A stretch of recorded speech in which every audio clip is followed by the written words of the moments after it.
La Torah donne de l'importance, tout le temps, à chaque action qu'un juif y fait dans ce monde.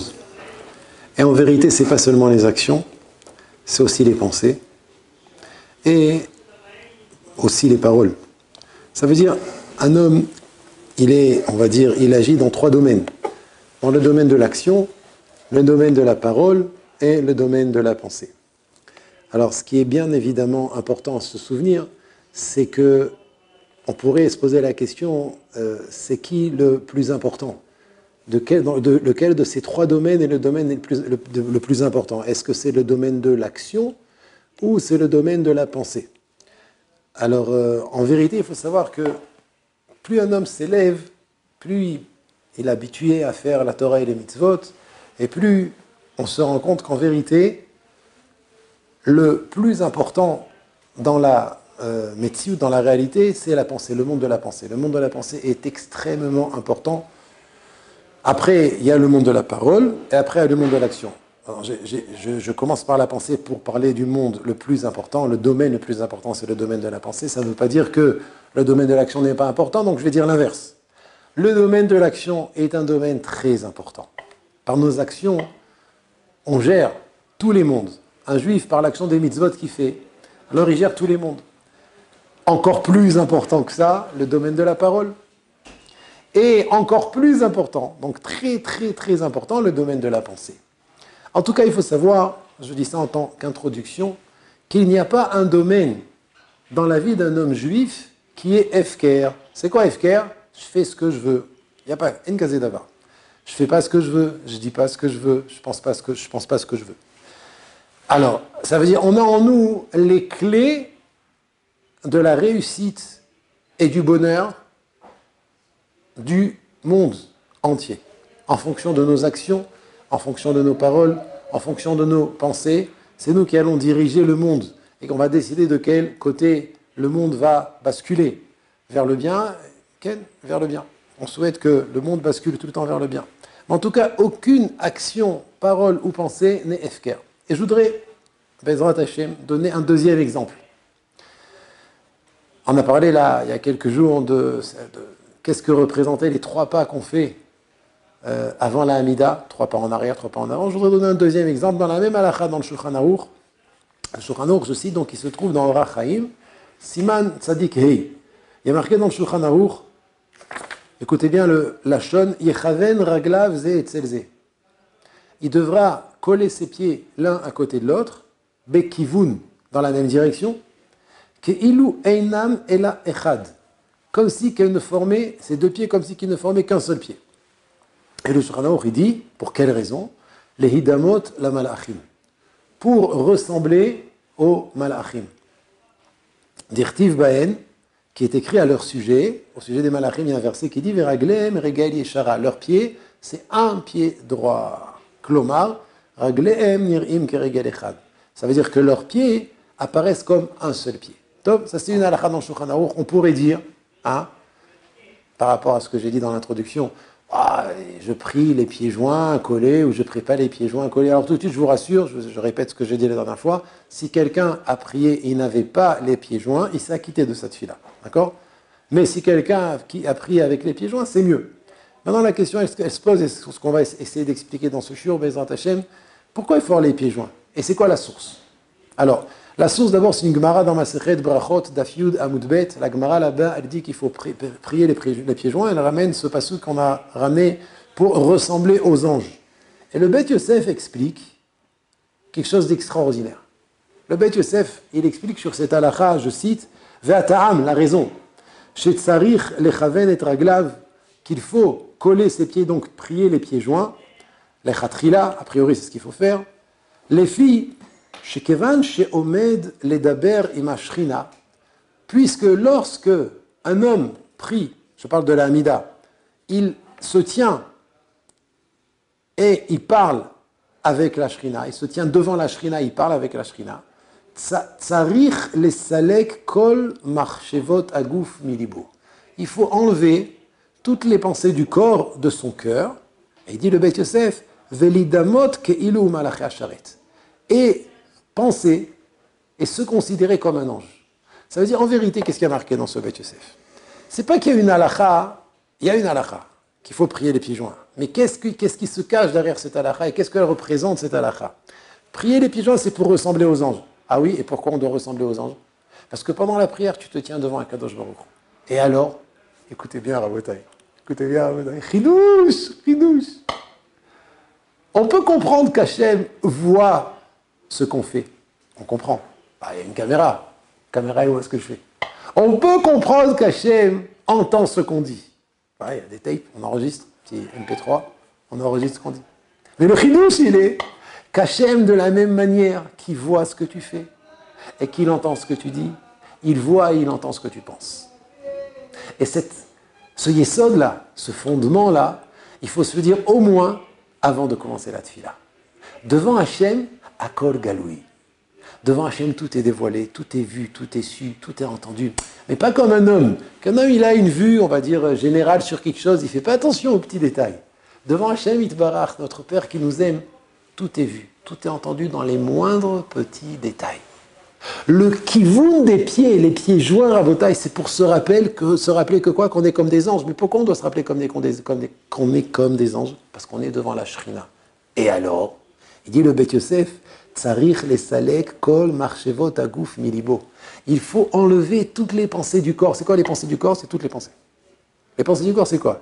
C'est ce qui nous préoccupe. C'est je me rappelle que je dois faire ça. En plus, il y a un Yetzirah très intéressant à Botaï, c'est qu'au moment de la tfila, en général, c'est l'aimant, l'apostrophe, qui attire toutes les pensées de la terre. Mais toutes, ça veut dire les informations, ce que j'ai pas encore acheté, ce que je dois faire, je dois appeler ma grand-mère, j'en veux à ma belle-sœur. Tout arrive au moment de la tfila. Pourquoi? Parce que c'est un moment qui se répète dans la journée 3 fois par jour, dans la même position, avec le même texte. Donc il y a un travail à faire. Le travail de enlever toutes les pensées de notre tête et de notre cœur. Et pour ça, la halakha nous dit, mets-toi les pieds joints, tu ressembles à un ange, qui est au maître devant la shrina. Si tu es au maître devant la shrina, attention. Hachem voit, entend, dans les moindres petits détails, ce que tu penses dans ta tête et dans ton cœur. Et ça, c'est on va dire le siman, le signe que nous rappelle notre halakha de prier les pieds joints. Donc c'est un travail à Botaï qu'il faut faire un petit peu avant la tfila. Se rappeler qu'on va être omed devant la tfila, ça c'est on va être omed devant la shrina, et qu'Akadosh Baruch Hu voit exactement de manière précise ce qu'on a dans notre cœur. C'est un premier nekuda. Deuxième point à Botaï, qui dit ici le harat tfila, en se rappelant que on est omed devant la shrina et qu'on ressemble donc à des anges, alors il doit s'élever. Ça rappelle un petit peu ce qu'on avait dit la dernière fois quand on fait les 3 pas. Quand on fait les 3 pas, ça veut dire on décolle un petit peu de la situation dans laquelle on était jusqu'à présent. Les pieds joints, c'est la même chose. Les pieds joints nous rappellent qu'on est des anges. Adam mouchrach le itromem. Un homme, avant la tfila, il doit s'élever. Ça veut dire quoi s'élever? De quelle manière on s'élève avant la tfila? Exactement le même nekuda qu'on a dit, le même point qu'on a dit. Itromemuti siluk kol marchavot agouf milibo. Rabotai, c'est quoi la itromemut? C'est quoi l'élévation qu'on doit agir avant la tfila? De quelle manière on déclenche cette élévation? En enlevant justement toutes les pensées. Toutes les pensées qu'on a dans la tête. Ça veut dire qu'il y a un petit effort à faire avant la tfila, de se déconnecter totalement de toutes les pensées. Tout ce qui nous préoccupe. Mais quand je dis tout, c'est tout. Il y a marqué d'ailleurs dans la Gemara, dans Ta'anit, tu as étudié Ta'anit, non? Davbet Amud Aleph, il y a marqué là-bas sur le pasouk, où le Ovdo Bechol Levavchem, Fémod, Ezo Avoda Shebalev, et Fémod. Il y a marqué, où le Ovdo Bechol Levavchem, vous servirez Hachem de tout votre cœur. La Gemara demande, quelle est la avoda qui se fait par le cœur? Vous servirez Hachem, vous servirez Hachem de tout votre cœur. Quel est le service d'Hachem qu'on doit faire pour Hachem de tout notre cœur? C'est la tfila, comme ça la Gemara elle dit. Donc la tfila, c'est la mitzvah de Ul Ovdo Bechol Levavchem. Maintenant vous avez remarqué, il n'y a pas marqué Ul Ovdo Bil Vavchem. Vous servirez Hachem dans votre cœur. Et là, vous servirez Hachem Bechol Levavchem. Vous servirez Hachem de tout votre cœur. Ça veut dire quoi? Ça veut dire que tout votre cœur, tout le halal, tout l'espace de votre cœur, depuis les parois avec le halal qui est à l'intérieur, de manière spirituelle, je parle, doit être pour la tfila. Ça veut dire que tout votre cœur soit rempli de tfila.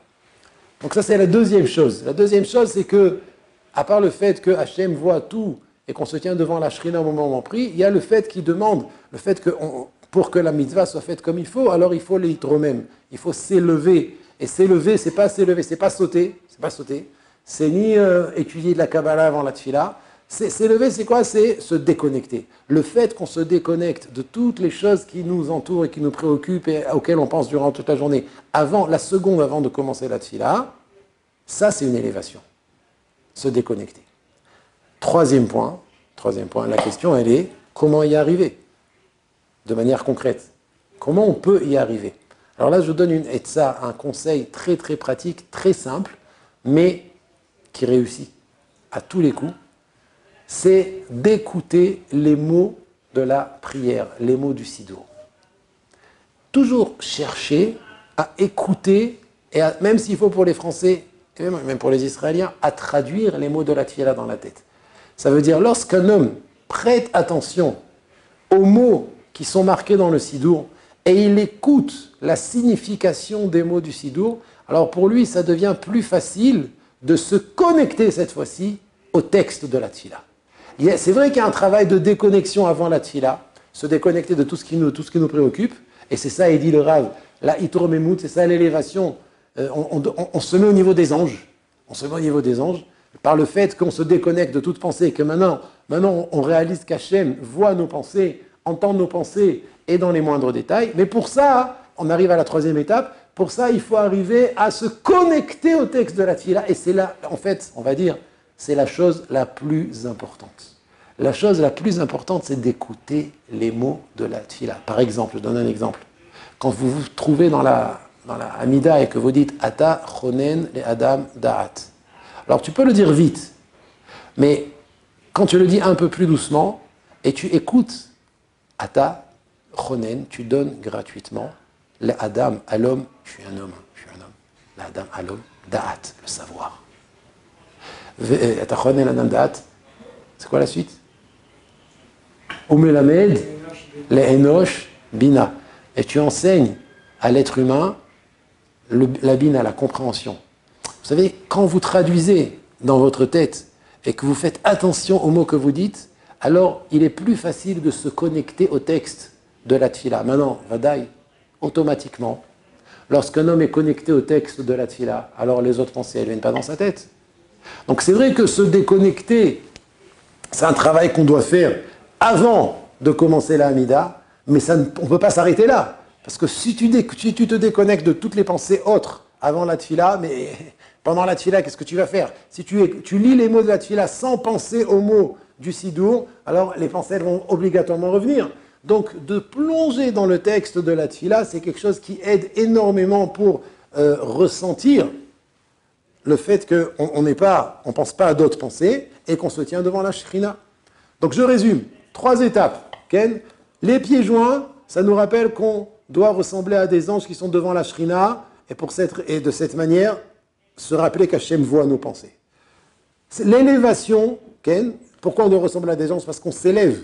On s'élève de quelle manière? En se déconnectant des autres pensées. Et 3e point, la connexion avec le texte du Sidour, de ce qui est marqué dans le Sidour, c'est la meilleure chose qui permet à l'homme de ressentir qu'il prie une bonne et une belle tfila. Alors je vous rassure tout de suite, Rabotai, c'est pas quelque chose qui est facile, c'est pas quelque chose qu'on arrive à faire du jour au lendemain, et surtout c'est pas quelque chose qu'on arrive à faire sur toute la longueur de la Hamida, et à plus forte raison sur toute la longueur de la prière depuis le début jusqu'à la fin.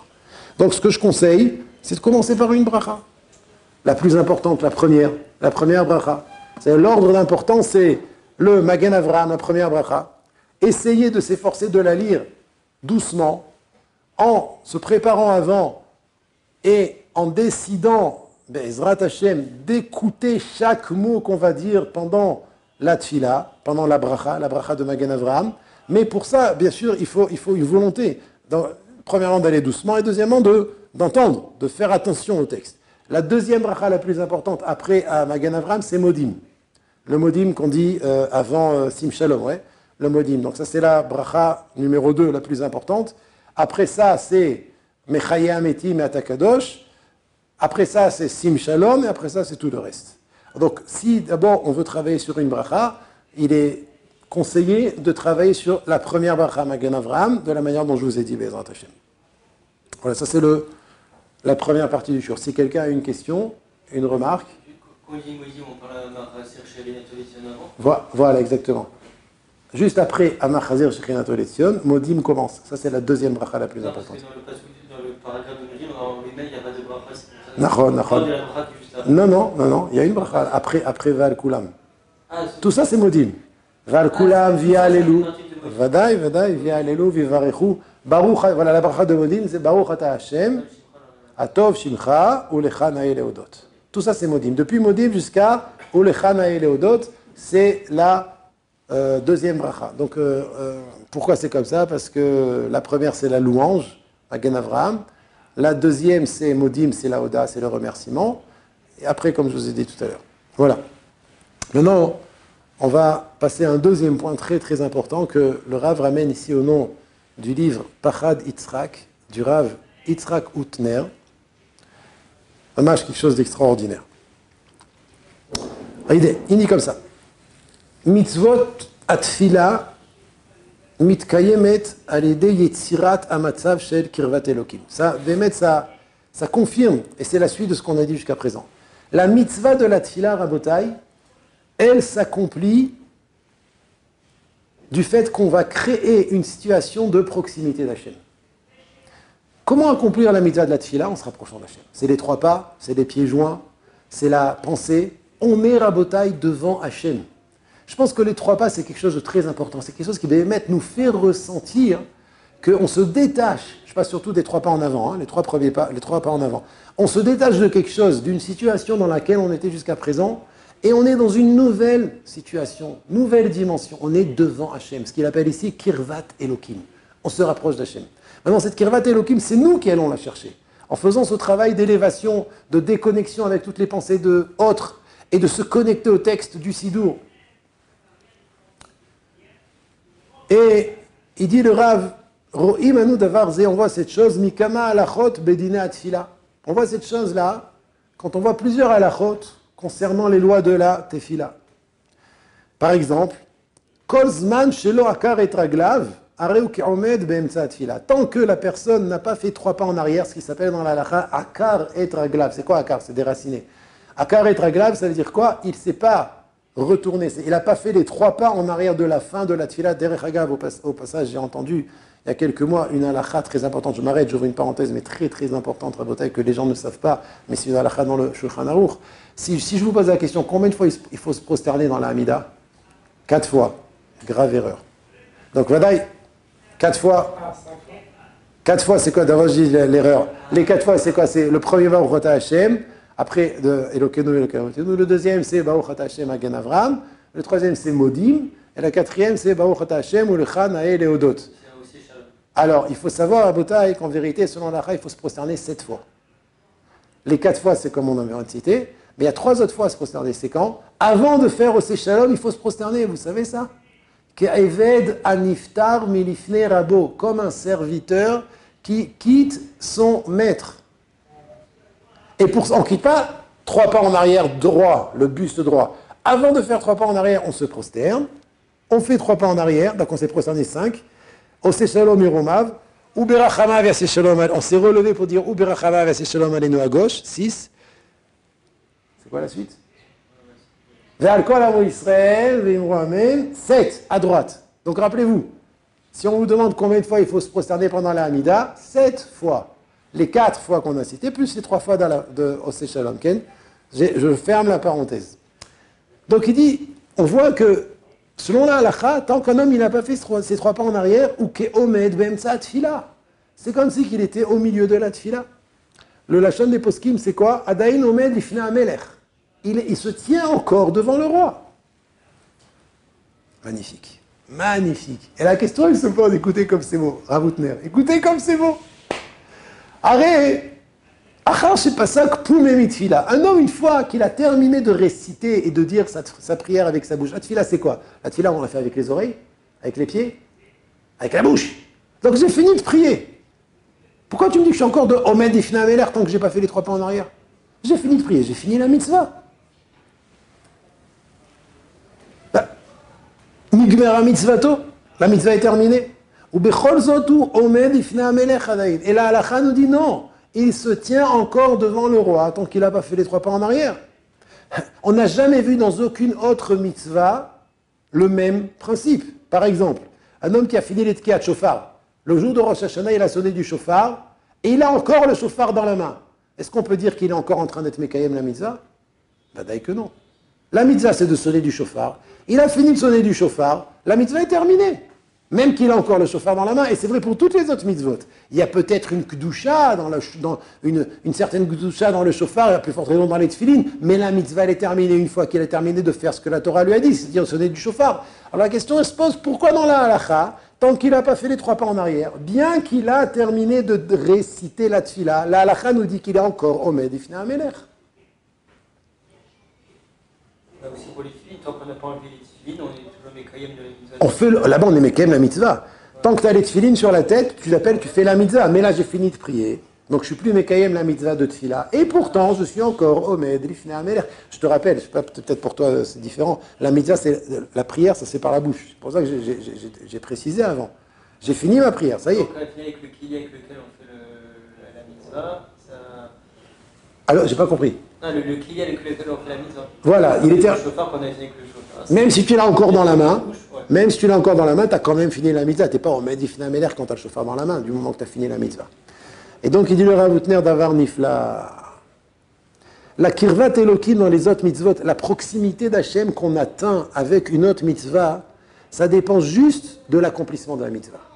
Tu as sonné du shofar, tu as été Mekayem la mitzvah, tu t'es rapproché d'Hachem, tu as fait sa volonté, tu as fini de sonner du shofar, tu as fini la proximité que tu as eue avec Hachem. Ce qui n'est pas le cas dans la tfila. Mitzad atzma maaseh shel kirvat Elokim za tfila.